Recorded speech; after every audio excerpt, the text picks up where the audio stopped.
Conor McGregor is back, but all is not as it seems because he's coming back as a welterweight, and that means the Irishman is up to something. When McGregor won the lightweight title while also holding the featherweight title, he made history, becoming the UFC's first ever simultaneous dual division champ. But that was in 2016, 3 years ago, and it's the last time we've seen Conor win a fight that wasn't against a senior citizen. Between then and now, he challenged the retired Floyd "Money" Mayweather for his crossover mega boxing bout. It did not go well for McGregor, despite being the much bigger man, and he was stopped in the 10th. Following that, he tried to regain the lightweight world title he was stripped of by facing the current champ Khabib Nurmagomedov. Again, it did not go well, and the Irishman found himself being out-muscled until he tapped out in the 4th.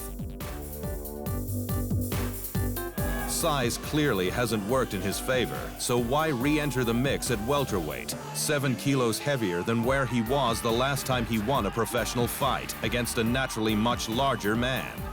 The optimistic answer is that he wants to become the first ever 3-weight champion. But how likely is that when he just got mauled by Nurmagomedov at lightweight? No, McGregor has more immediate ideas in mind, and you can bet they're all about making money. For starters, Conor desperately needs a win if he wants to stay relevant, and if he's chosen Donald Cerrone, who has lost his last 2 fights, clearly it's a fight Conor thinks he can win. But why at welterweight?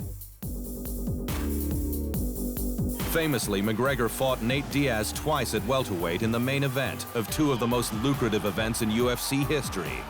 He's always said a trilogy fight is on the horizon because there's monstrous amounts of cash to make again. But there's one more thing to consider.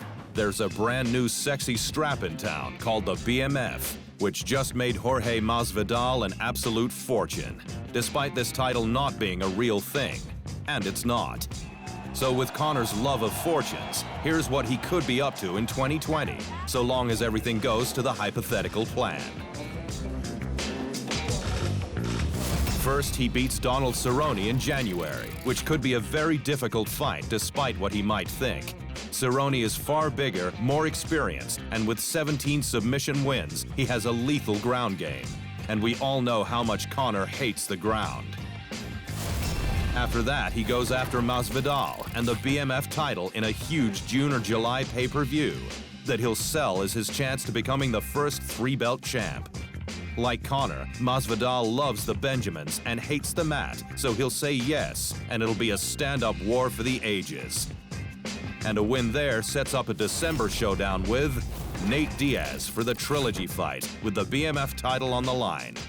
By then, Conor will have won his last 2 fights, both at welterweight. He'll have the bad mother title around his waist, and he'll be fighting the first man to stop him in the UFC. All the records will be broken. And then in 2021, he goes after the welterweight title.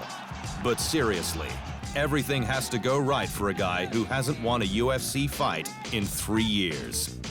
Then again, if there's ever been a man who could do it, it's probably the notorious Conor McGregor. Thanks for watching. And remember, if you want more fight sports in your life, just hit the subscribe button.